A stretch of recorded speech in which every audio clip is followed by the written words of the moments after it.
Welcome once again into Inside LAFC podcast. We are live every Monday, 12:30 Pacific time, 3:30 out east. Hello to everyone who tunes in on the East Coast. I am Max Bretos, as always, joined by the one and only LAFC original, Benny Feilhaber. How are we doing today, Benny? Oh, we're doing good, Max. Excited about the ability to talk about this game. There's lots of highs and lows, maybe some frustration as well. But lots of positives that we could take from it. It'll be interesting to talk about it. You know what's great about today's show, Benny? I'd like to hear it. Tell me. We are recapping a game that happened less than 24 hours ago, so it's fresh in everybody's head. It was Sunday Night Soccer, the showpiece event for MLS Season Pass. Josue, talking about the jacket, this is from 2018. This is something that Benny probably wore around the premises at some point. I was looking for a jacket like that today because it's kind of chilly down in my house right now. So I wanted to put a jacket on. And you still haven't sent me the swag that you promised me. So I'm going to keep, begging you for that. But that looks like a nice one. No begging. We'll get it done. A reminder that this is your show too. If you're tuning in on LAFC YouTube or if you're tuning in on LAFC Facebook, I see you guys. Leave a comment. Leave a question. We will answer all of them if we can. We will not leave the air unless we try our due diligence. Jose's still waiting on the prize because he got the trivia. Jose, you know what? I'm on it. I'm writing that down. I'm going to write that down. We had a trivia question that he got correctly. The answer was Benny Feilhaber, who was the captain for a certain game, but now we've got it. Cheers from LAFC Soccerhead, who was there, and it was Kids Day at the stadium. And he had his son all decked out in Soccerhead gold. It was pretty cool. And I saw someone else mentioning it. Oh, yeah. Soccerhead saying an amazing game day yesterday. Obviously not the result everybody wanted. But when Denny Bouanga scored the goal late, stoppage time to tie it, that place was loud. It popped. It left you with a good feeling. Yes, we should have had 3 points, but it was a good feeling. The crowd was there. It was electric. It was a beautiful day in Los Angeles. Light cloud cover. Nothing too cold, Benny, but very pretty day with the downtown and the background of LA framing it nicely. But it was good. There was there was definitely electricity in the building. Yeah, no, Californians can never complain about it being too cold. Come on, Max. So it's always nice in California, even with a little cloud coverage. Fair enough. Well, let's get into it as LAFC get a point against St. Louis. There's a lot of ways to look at this, Benny. Could have been worse. Could have been no points against a team that, let's face it, LAFC outclassed better at every position. St. Louis was missing Edward Leuven, arguably one of their 2 or 3 best players, missing their goalkeeper, Roman Berkey, one of the better goalkeepers in the league. They play a certain way, and LAFC looked to break them down and weren't able to. But there were so many glimpses, and there was a feeling that I would get that in the first half, LAFC should have probably been up a couple goals.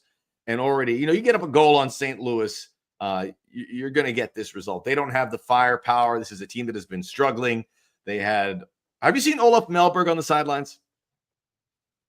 And the clothing, the shorts. Yeah, he's showing up for like his youth soccer club. I like it. I don't mind it. It's like a dad there yelling at all his kids on the field. It's fun. It's different. It's unique. I mean, I don't mind it. It's a soccer game. We're there to watch a soccer game. Guys don't have to be in suits all the time, so I can appreciate his style, and you could see it with a beard as well. But he's a unique character, and he was animated in this game a little bit more than I've seen in past games, so that was good to see as well. There's a coach in Ecuador and his team at Barcelona of Ecuador, Segundo Castillo. Have you seen him where he comes out in a different tuxedo? In the tuxes, yeah. He's at the other end, very far other end of that spectrum. So that's why we love the sport, man. We get to see all the things on the field, all the things off the field, everything in between too. Jose saying AY is so dad showing up for his kid games on Sunday. He liked your line. It looked like he was going to show up for the kids Sunday and then he was going to go wash his car afterwards. All due respect, because Olaf Melberg is a legend in the playing game. And I love that he's here with that amazing Grizzly Adams beard. So I hope he sticks around, but they're struggling. But this was a good result for them. How are we supposed to feel after this result, Benny? This is a tough one, man. I watched this game live the second half. I was actually at my kids' game, dressed up like Olaf Melborg in my kids' game. But photos next time. Yeah. Got to watch the second half live, and I was keeping up with the game, and I could tell that everybody was talking about LAFC being all over them in the first half. So watched the second half live. Obviously, the performance was a continuation of what we've seen maybe in the last 2 weeks, where we've seen the team look a little bit more dangerous in the attacking half of the field. It felt like once you got the penalty kick after the 1-1 and now the penalty kick, you make the 2-1, you probably win the game. Didn't happen. They got a little bit of life. They got a red card after the penalty kick. You still feel like probably it's going to be 2-1, maybe LAFC late. Then they get the goal. And anyways, at the end, you get the 2-2 and you get pretty pumped up about that. And then I watched the first half, kind of expecting a lot from LAFC, maybe because of what I had heard. And there are a lot of positives in the first half. And to me, the biggest positive that no one's talking about was the repress. St. Louis couldn't get out of their own half hardly in the first half, and that's because guys like Mark Delgado, guys like Tillman, Igor Jesus were in really good spots. And LAFC was willing to kind of compress the game, not allow them out. Every time that LAFC would lose the ball, they quickly get it back. And that allowed the pressure to just keep building and building. And so that was to me the biggest positive, because they just suffocated them from that perspective and gave them no chances to break out. And then the negative aspect for me, and this is the thing that, when is it going to flip is, and I don't know if it is. And the reason why I don't think it's going to flip is because I don't think there's a player on the team that is capable of changing this one aspect of the team. And that's the ability to find balls in between the lines, in between the seams, break behind the back line, as opposed to those balls that are right up close to the 18, but they're mostly side to side. Sometimes you play, an internal ball that hits Giroud, but it's facing backwards like a pivot in futsal. And now he's trying to lay the ball off to either Denny Bouanga or David Martinez. And at the end of the day, we're still in front of them. They still have that back line in to protect. And so either shots are coming from, further out, or there's crosses from, not necessarily super advantageous positions. We're having a hard time getting in behind, other than the moments where the back line makes a mistake, right? The Denny Bouanga chance, which is a breakaway, is a big mistake by one of their center backs, and that leads to the biggest chance of the half. But we're having a hard time because I just don't see Mark Delgado or Timothy Tillman being that guy that splits lines and puts the ball in behind the back line in those little seams. I don't know if we're going to find a solution to that. I know we talked about it last week, and I'm sure we're going to talk about it again, but can Ünder maybe be a guy that can play as the 10 to find those passes? I really don't know. He has some skill set that I could see him producing in that area of the field, but we're not quite sure, right? I just haven't seen him in training. Obviously, I'm not there, and I haven't seen him in games in that position. So that's a question mark. But those are the positives and the negatives that I saw in the game, and we are seeing a little bit of a different LAFC, I think, in these last couple weeks, which is a positive from the offensive perspective. And now it's, again, finding that balance that we talk about, Steve Trundle and the technical staff really wanting to see, the ability to hold, shutouts, keep teams to maybe one goal, and then be a little bit more free-flowing in the attacking half and seeing some more of these goals. We've got 5 goals in the last 2 games, so that's a positive. Look, sounds pretty positive across the board. And I love it all because, look, when we talk about the midfield, I agree with you. Igor Jesus, Mark Delgado, and Timothy Tillman were great, doing 85% of the work. But that final pass, that final moment, as you pointed out, that's where it was lacking. And we did see, we'll talk about Cengiz Ünder here in a moment. We did see him play that role when they brought in Jeremy Abobasi and Nathan Ordaz to play with Bouanga, and Ünder stayed out there. And that led to that equalizing goal because he was in a little bit of a deeper position after a St. Louis turnover. So we saw it. Will we see it in a longer term? I don't know. But I'm going to ask you this question. But before I get to it, a reminder to leave your comments and your question. Alpine on Facebook. Oh, no, he's on YouTube. Sorry. We need Home and Delgado together. Home was injured for this game, but we'd like to see him. And we'll talk about the new midfielders because there is some depth there. And we'll see what's happening in the summer. Taylor Twellman on Sunday Night Soccer reporting that the Griezmann move, whatever it means with that, is not been in ink with Atletico Madrid. And he's obviously talking about what's going to happen with the club at the end of the season, but it's a very desirable situation with Steve moving on. So a lot going on there. So the comments here coming in thick and fast. Josue saying we played to the level of our competition. I think there's something to there's something there as well. Although, this was, I think, the first real glaring game where they played a team where they should have won. I mean, because when you look back at Austin at home, Austin's turning out to be a pretty decent team. It's tough to break. This was the team that really at home, you should have come out, send a message, and got the win. They just got the point. Also want to tell everybody, we have some big news coming out later today about the coverage of LAFC in the city of Los Angeles. So stay tuned for that. And once you hear it, tell your friends. It is pretty good. We're very excited about it. So big news coming out later today. Check that out. But if I were to ask you, Benny, summer market, which starts in July, and we know LAFC is going to be active. You mentioned the one thing they are missing, and that is a player who can break the lines. So if you had a wish list, you mentioned Ünder playing there. Would it be Ünder, or do you think it's something where LAFC has to diligently look for a player that can fit that role, even if it means shaking up that midfield trio that has been so good in so many ways, with that exception that you brought up? I would be looking first. I don't think it's LAFC's MO too much. I'm trying to think of some of the players that, we brought into the fold, but I would be looking at a 10 that has shown the propensity to have success within MLS and potentially look for trades, right? I mean, there are some very high quality players, not only on the starting 11 for LAFC, but on the bench. Is there a possibility that we could, trade an 8 for more of a 10, right? A guy that can kind of be that guy that connects the ball a little bit more in behind the back line and can service those front three, so that it's funny. I was trying to find the right words to kind of describe how I see the team.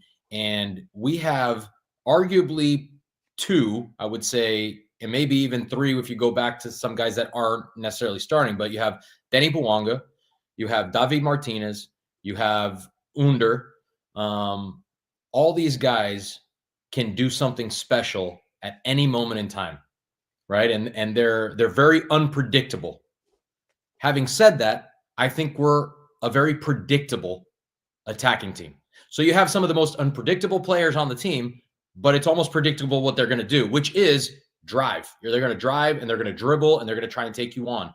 And so it's kind of like this paradox of sorts where, you kind of know what you're going to get and you don't know what you're going to get at the same time. But can you find some moments? And look, I can think of a play off the top of my head in that first half where David Martinez wins the ball. He's running in on goal from the right side. You got Denny Bouanga and Giroud kind of somewhere, not necessarily making perfect runs. I understand that. But David Martinez chooses to take a shot from about 25 yards out.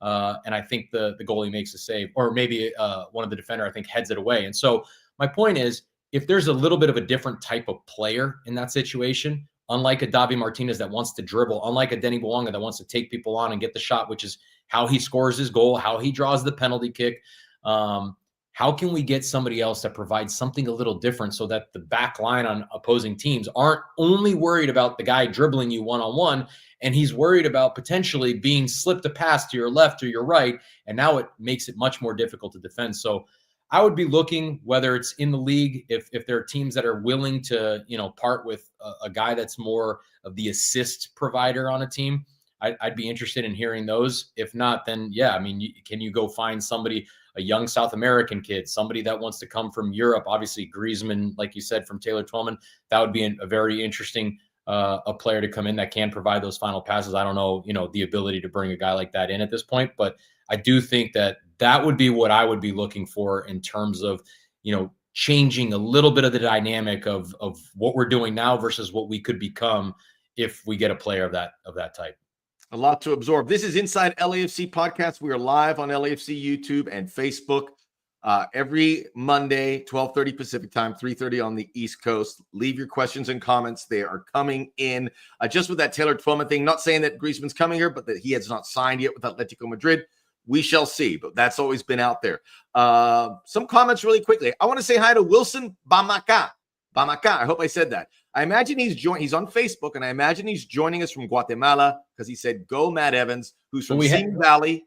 We have the accent on the first A, Max. Come on, it's Bamaka. Bamaka. That's how I would read it. Wilson, who got it right? Well, somebody's going to have to call us and let us know now, Max. Linguistics expert, Senor Feilhaber, who is very global, by the way. I mean, I know he's like in middle America, but this guy was playing in Brazil, speaks 8 different languages. I don't know if that's accurate, but it could be. It's four languages. 4.5, maybe. 4.5. Well, Wilson he says, Vamos LAFC, we appreciate you. And if you are in fact in Guatemala, thank you, because Matt Evans, who's from Simi Valley, represents Guatemala on the international stage. We're very proud of Matt. Armototti, great handle, by the way, said it just started watching. I think Odin Holm was supposed to be that 8-10 spot, but he's taking a bit of time to become healthy. He is highly regarded. Big move to Celtic on loan. We shall see. Hopefully he gets that opportunity. We had a chance to interview him on Black and Gold Insider. He was delightful. Check out Black and Gold Insider on our YouTube page. We interview and get to know the players a little bit better. We'll continue to answer your questions, some good ones that have just come through. I want to ask about the importance of a strong start. All season, LAFC, with the exception of that second leg against Inter Miami, have not really scored an early goal. It's taken a while for them to get going.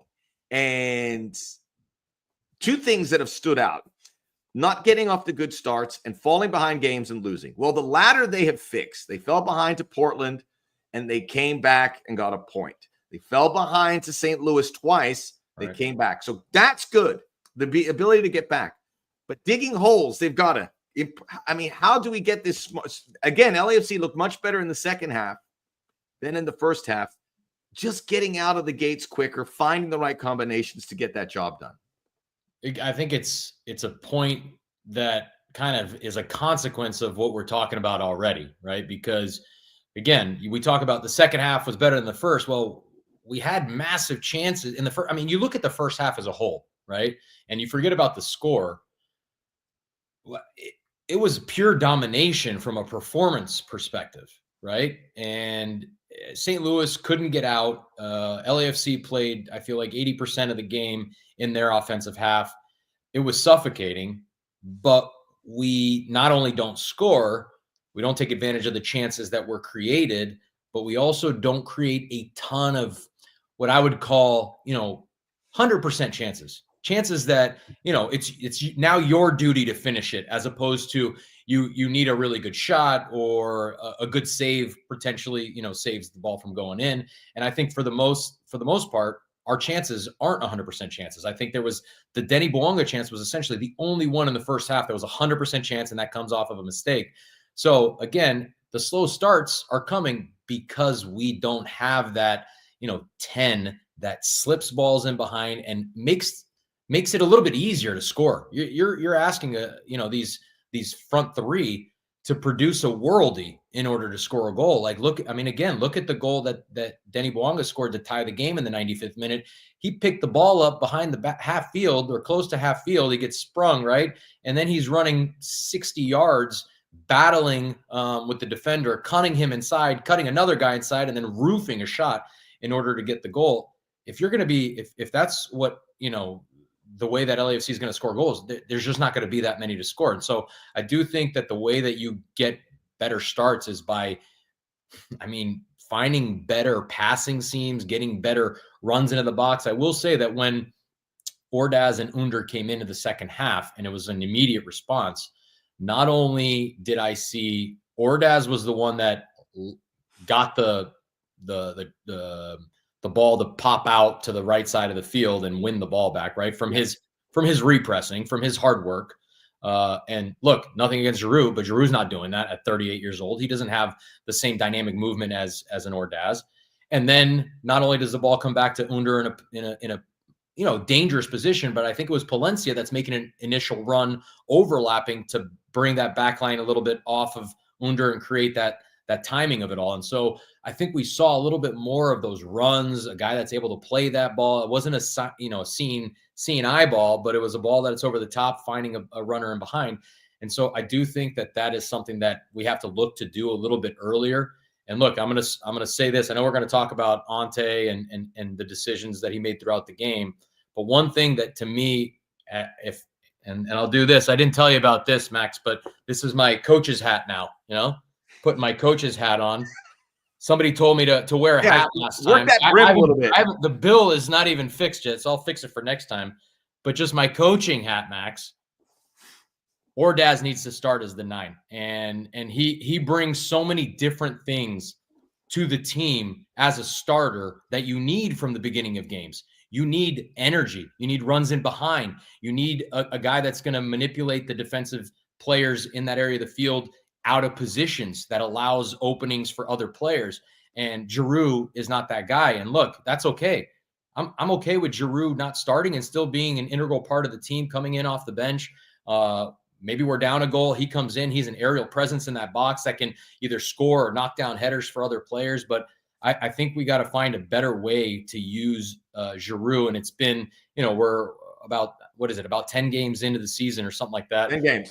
And for me, I think I can, say with confidence that Giroud shouldn't be a starter in every game. Maybe you find some games for him, but I think Ordaz brings more to this team. And I think that would help and benefit the team in these strong starts that we're talking about. Inside LAFC podcast, we're live every Monday, 12:30. Everything got really serious as soon as Benny put that hat on. I mean, and now we can all relax. We can all relax. Good stuff coming in. And we should mention the lineup was Giroud, who had a really good game against Portland, got that goal. And then it was Martinez and Bouanga, same midfield. It looks like Marlon and Aaron Long are the center back pairing. Both of them came out. Ante Razov afterwards telling us that they asked because they were a little low on steam. And then the same fullbacks, Hollingshead and Palencia and Hugo Lloris. This is, there's some questions, some Sifo Sethu mentioning Olivier Giroud. And you want to find a spot. And he had that half volley chance. And I think he earned this start because of that. But I get the feeling that maybe that Nathan Ordaz will come in. And Alpine is asking us what is our best lineup. We'll ask that in a moment. But I want to talk about Bouanga ball. Because a lot of people are mentioning this about how dependent we are on Denny Bouanga. And, he was huge. And look, I will tell you, I saw some people on Twitter seeing what Bouanga did and go, man, I wish we had a player like that. I wish we had a DP guy that could dig us out of a hole and get these goals. But, it comes with the good and the bad. He can get these goals. There was a comment here about the crossing. Since from Joe, so Denny has been with us. Our crossing game suffers because he's taking on defenders and using his pace, like Benny just said. What changes can we make to the attack to be more balanced? Even the goal, Jeremy Abobas, the goal in stoppage time, Abobas, he's screaming for it. He looked him off and then buried it. And you'd say, yeah, I'd like the pass. But he delivered. And you want Denny to be Denny. And when we talk about lineups, I'm sure we can talk about who will be the 9. David Martinez had his chance out wide, had some nice moments, but didn't hit that final pass. I know there was some comments about playing him on the Soccer USA, on Martinez playing the 10, playing him a little bit further back as opposed to the wing. It's an option. But that's going to continue. It's going to be Bouanga ball, but how do we get the most? How does he amplify his teammates, whether it's Giroud and Martinez, whether it's Ordaz and Ünder, whether it's Abobasi and someone else? Denny Bouanga is going to be there. He is going to give us great moments, but how can it help the team a little bit more? How can we find, instead of the equalizer, the winner? Well, I think look at Denny Bouanga's, performances over the years with LAFC. I don't think much has changed with who Denny Bouanga is as a player. I think that the players around him have changed. I think the team has changed in how they play. You can always nitpick in terms of, sure, a dribbling player should look to pass every once in a while. A passing player should look to shoot every once in a while, and et cetera, and et cetera. You're not going to change who Denny Bouanga is, and I think we should be thrilled that we have a player of his caliber on our team for as long as we have him.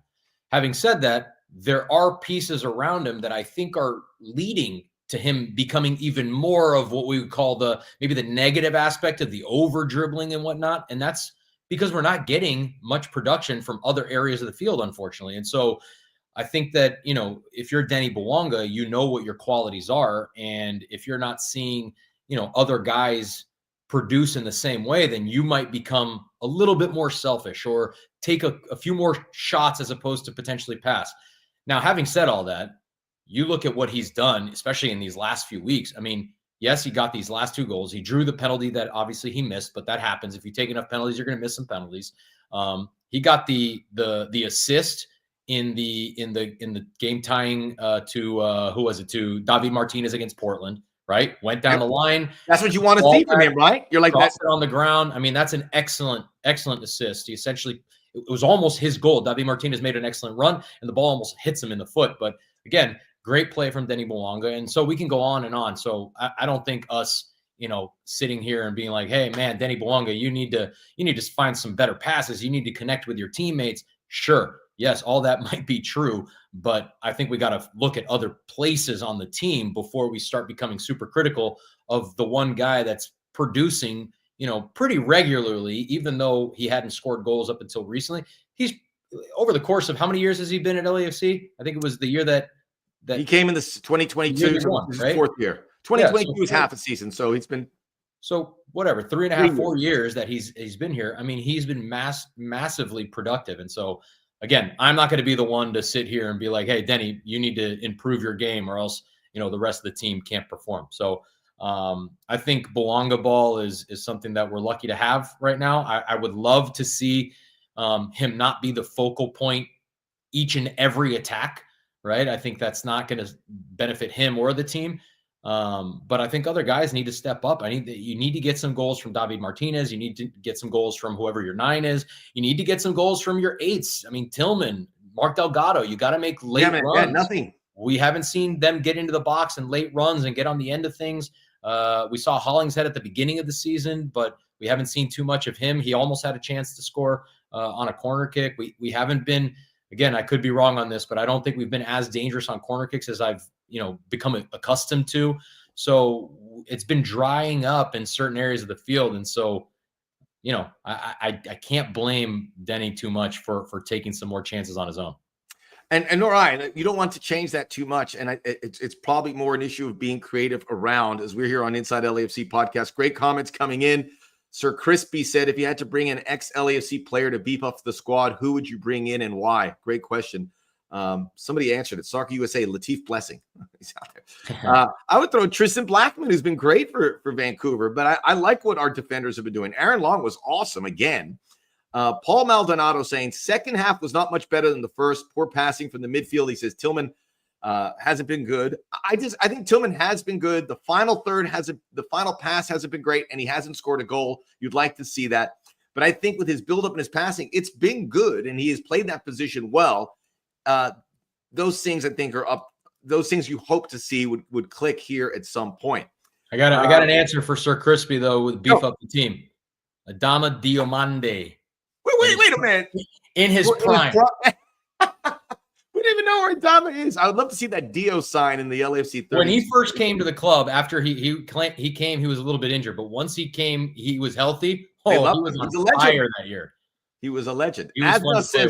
Asna says Carlos Vela. Good question, because there are some players out there that pay money, want some free tickets. We'll see what we can do, man. We'll see. We're trying to get everyone here. Jose needs some free beers. Oh, my goodness, where are we going? I need a private. What is going on? All right, so they're having a conversation. Armo Totti says if it had to be a player, it would be Benny Feilhaber. That's pandering. We don't like that on this show. If you get prime Benny Feilhaber, then but I was already past my prime at LAFC, unfortunately. Well, I want to continue the conversation about Bouanga and talk about Under's impact, because he assisted on both Bouanga's goals, and he played as a winger. This is the first. He played a little deeper role.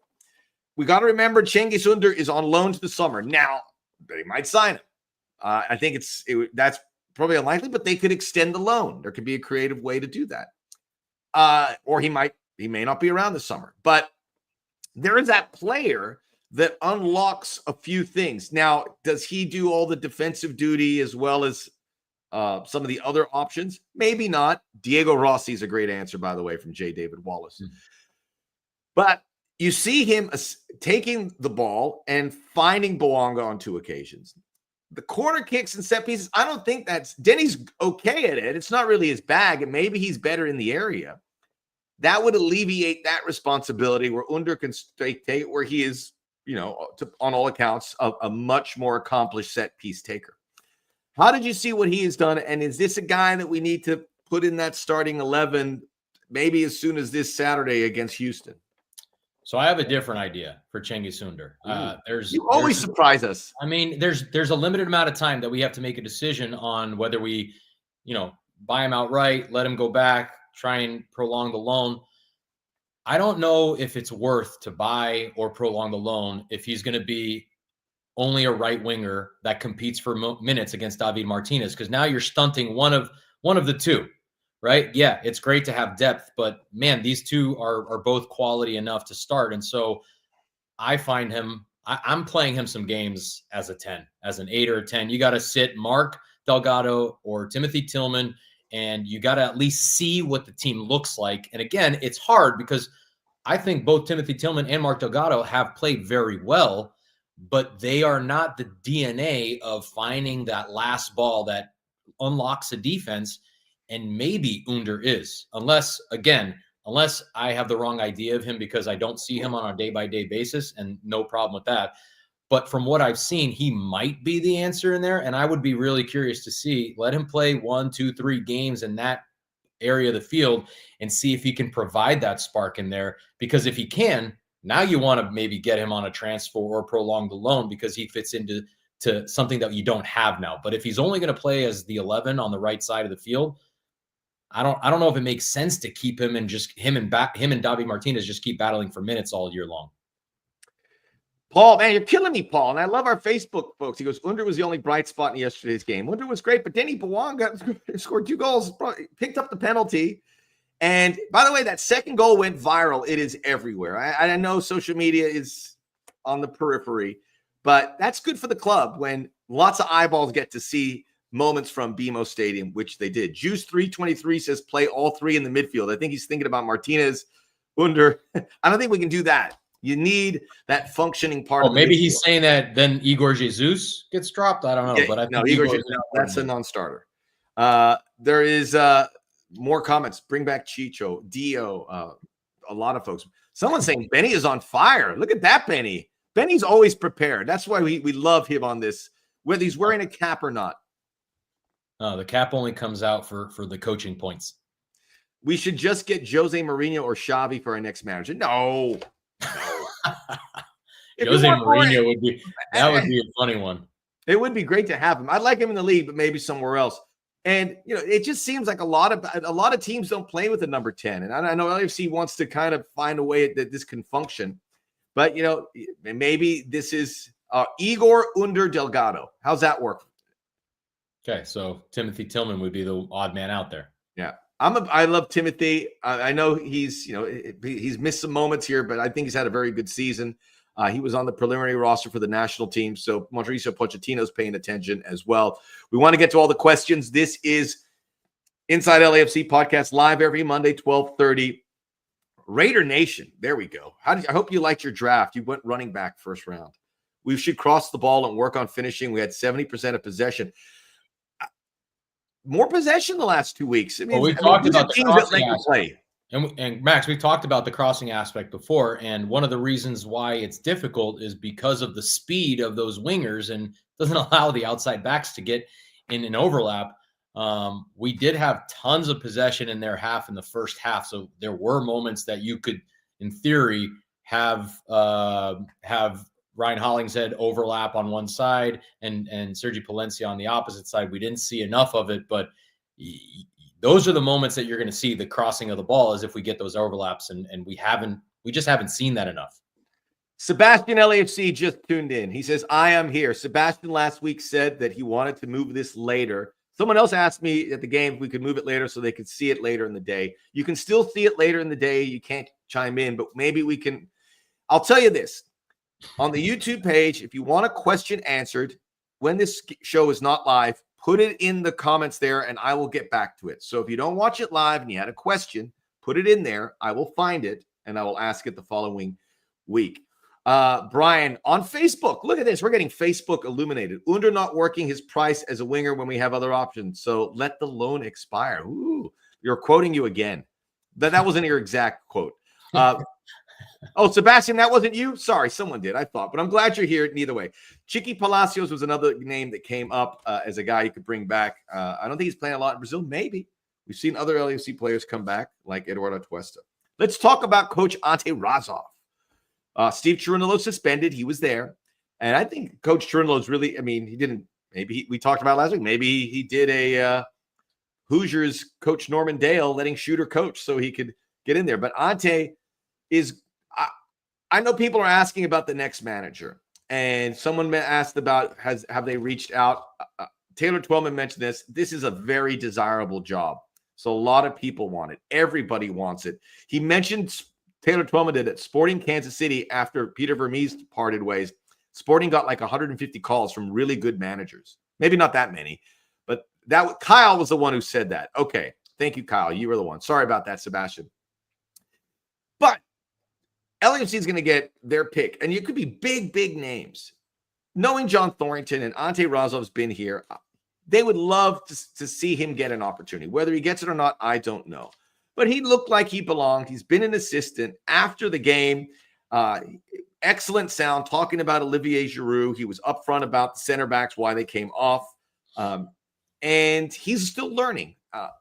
Just from him tactically, maybe the way he would bring this team out. They want it to look a lot like what Steve Cherundolo did, but there were some things there that I think were Ante-centric. And just what you know about Ante Razov, who one of the toughest guys playing-wise, no nonsense, so many good qualities about it that make him a good manager. The players love him. Multilingual as well, just like you. David Day saying we should get Hansi Flick. But let's talk about Ante Razov and how you saw from his perspective how he did. Look, I think that the team comes out whether, your head coach is on the sideline or on the top, watching the game. It's still Steve Cherundolo's team when he puts it out there, right? The training sessions are still the same, and the lineups are going to be Cherundolo's decisions. Having said that, once the game starts, there's decisions that you got to make. And knowing how that relationship works between the coaching staff, my guess is that Steve was completely removed throughout the game. Like there was zero communication. It was like, hey, Ante, there was nothing decided before the game. These are the subs we have to make. Ante was, making those decisions on his own. And I do think that one of the most positive signs that I saw in the game was there was never any quit on the team, right? For the first half, like I said, ball's entirely in your offensive half, and you're disappointed when you get to halftime at 0-0. Now the second half starts and you go down a goal, right? You go down a goal, and now you got to battle back again in a scenario that we haven't had that much success. If you remove the game from last weekend, we haven't had hardly any success when we go down, and we get back into the game with a 1-1. Then we use that momentum to get the penalty call. Obviously disappointing now that you don't make the goal. Then there's a red card. Now you're, ready to go again. Now you give up a goal again, 2-1 the other way. And it seems like everything is like, so negative at that point, because it feels like you put a good performance in, you've done the right things. Things haven't really fallen for you throughout the match. And still within all that, you're able to find an equalizer. So it's kind of like you said, Ante is a tough dude. He battles. He was a 9, but he was a battler. Never, he wasn't the fancy 9. He was the guy that wants to throw his body in and fight with you for 90 minutes. And I think that you saw that a little bit in the team. So the personality came out even in the first game that he was in charge. Yeah, and look, an LAFC original since 2018, and this was a reason why when Bob moved on, Ante was kept because of all the work that he did. And credit to Steve Cherundolo, who brought in, and he knew Ante, but bringing him in there and making him part of his staff. Same with Marc Dos Santos and Enrique as well with some of these guys, and Oka Nikolov, who's the goalkeeper coach. So it's very important to see that staff. I think Ante's going to get a fair shake, but good. I'm really happy to see him get that opportunity and what he's been able to do. This is Inside LAFC Podcast. We are live. Get your questions in. We're going to be here in the last few minutes. So if you have any questions for Benny, who's seen it all, Jay David mentioning we needed Palacios because he's looking for a left-footed cross to get into the attacking areas. That's why they brought in Smoliakov, who didn't play, but I think he'll still be an option. So we'll see about that. Jose, there's some good perspective. Should have won the game, but 2-2 is better than a loss. We would have been gutted if we walked out of there with a defeat. So we'll see. Raider Nation, can LAFC get Shadur Sanders too soon? We're not. Chiellini for manager. Okay. I also want to give hats off to Happy Foot, Sad Foot podcast. They were worried that Denny Bouanga has given up the front flip. Flipgate is over, according to the guys at Happy Foot, Sad Foot, because he did the flip on the first goal, not the second. Ruben, I don't know about that flip. That was like a 3/4 flip. He almost missed it. Maybe it's one and done. Maybe it's one and done. We didn't get to talk about it because it happened in the middle of the week for the primary window ending. The LAFC additions, 2 new players, Frankie Amaya, who we saw for a few minutes, getting his bearings. Ryan Raposo, not on the bench. You've seen these guys play, and both Raposo more of a winger. I think it's going to be tough for him to get some playing time, but maybe it's there, and he gets a chance to reintegrate in MLS. But Frankie Amaya is a guy I think we'll see start to give one of those midfielders, if in fact they don't move a number 10 back, which we did see for a few minutes. Your thoughts on not just the players, but the activity for LAFC? Because once again, they're always active when so many clubs stand pat. Right. And I think it's a lot about depth at this point. I don't think either of those guys are penciled in to become a starter. Ryan Raposo, I think, had a really good, I don't know how many years he was at Vancouver, but had, countless appearances there. And he's a tough kid, battles, runs. He's technically sound. Nothing like the wingers that LAFC have right now in terms of the ability to dribble, but a guy that can definitely give you some minutes, and he's going to give you a little bit of a different look than some of the guys that we have. And then, Frankie Amaya, I think there's similarities to the guys that we have in there, right? Maybe a little bit of a mixture of what a Mark Delgado and a Timothy Tillman is. But again, not really a 10. I don't see the guy that's going to maybe, impact those areas higher up, closer to the box, and find those little seams or whatnot. Maybe he has a little bit more of that than the other two, possibly. I think he might try it a little bit more. But again, a similar player to those two. He had a massive chance at the end of the game to win it. Sure did. On the corner kick. I mean, it was a very clever ball. I forget who took the corner, but a clever ball. Do you remember who took the corner, Max? Was it from the left? It was Bouanga, I believe. It was from the right side. It was from the right side. But I think it was a right-footed guy. But anyways, whatever. It was a ball from the right side that kind of came into Frankie Amaya. He couldn't get over the top of it, but man, he's an interesting guy to bring into the team, and I think it's more for depth. But again, you get so many of these guys, eventually, the cream kind of rises, and you get to pick who's playing at the highest level right now. The cream rises to the top. Oh yeah. Someone asked, it was Prince, how tall is Frankie? He is 5'4". Ruben answering that question. Yeah, he's not short in stature, but I think you're gonna like him. He's a local kid from Santa Ana coming in here. This is a club he really wants to play for and make a good impression. All right, we're in the stretch run here on Inside LAFC Podcast. Joe Simpson, and I'll ask this to you, Benny, as a former player and announcer. When do you start paying attention to the table and your placement? Is your table position critical in the playoffs? I will say this about the current table. The East is much better than the West, so it's going to be forgiving for LAFC. They are at 14 points, 4 wins, 4 losses, 2 draws. The last 2 games were draws. That's after 10 games. They're in 8th, but they're 2 points away from 3rd. So, how would you approach this? When do you look at the standings? Do you look at the standings and say, like, hey, our conference is more agreeable. We don't have to panic if we're in 8th at a certain point. When do you start paying attention to the standings, or do you look at them at all? So you're asking probably the wrong person, because as a player, I was looking at the standings every single weekend. I'm that kind of guy that you're not supposed to. I want to know where I'm at. Who do we need to beat to get to this? How do we, I got to create a path as to how do we get to where we want to be. But I knew this about myself that I was always the over inspector of the table. But not as relevant, really. I mean, like at the end of the day, what you want to do is if you could pinpoint what you really want to do in MLS is get hot in the last month of the season. That's the reality, right? So you want to be in the mix. You don't want to be falling behind so that if you have, 1 or 2 bad weeks, now you're out of the playoffs. You want to stay in that mix.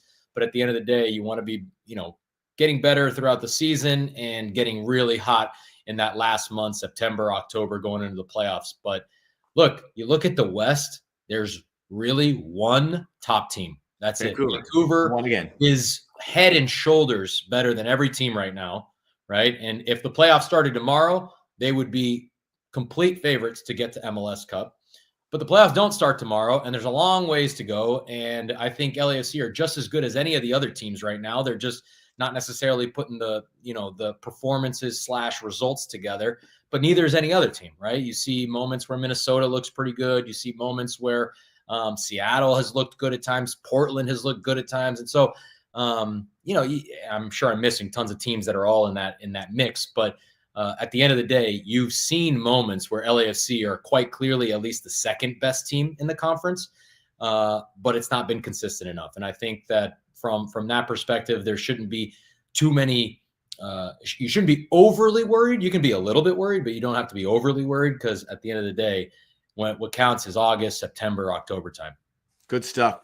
And second sounds pretty good. We can get there. Alpine, both goals were odd. But they got Nene saying Giroud not playing well. I would say Ante talked about Giroud and said, yeah, it's not the perfect fit, but they are we're working on the ideas, and they feel confident it should be able to click. Dat one Slith, Razov was quicker in subs than what Steve would do, perhaps.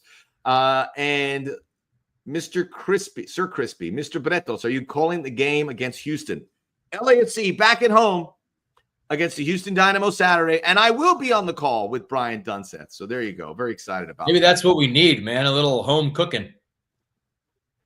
It is. It is. So we go. We appreciate all you. Thanks for tuning in. Vancouver is a whole new level. Let's go black and gold. There we go. Once again, we'll be back here every Monday on LAFC YouTube and Facebook. Coming up very soon, a big announcement about the coverage of LAFC in Los Angeles. So stay tuned. Thank you, Jay David, for those kind words. Great interaction. This is what we want. Leave a comment. If you didn't watch this live, I will answer. Thanks for all of that. Thank you, Benny. We'll see you pretty soon. We'll see you, Max.